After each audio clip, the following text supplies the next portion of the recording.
So ayan, for today's video, ito po yung ulam namin mga guys. Fried talong, tsaka palaya. So, dahil mga ilang days kaming kumakain ng pork, so dito naman tayo ngayon sa gulay.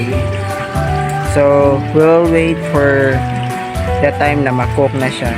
So, antayin lang natin mga idol.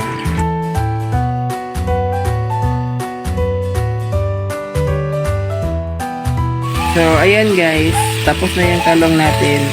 Tsaka, sinunod niya naman yung ampalaya. So, ano yung gagawin mo sa ampalaya?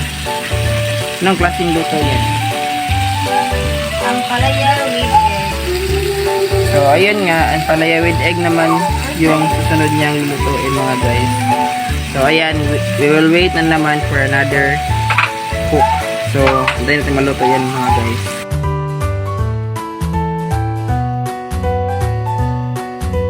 So, ayan mga idol, natapos na rin yung niluto ni wifey na ampalaya with egg at saka fried talong. So, ayan, kainan na tayo. Let's eat!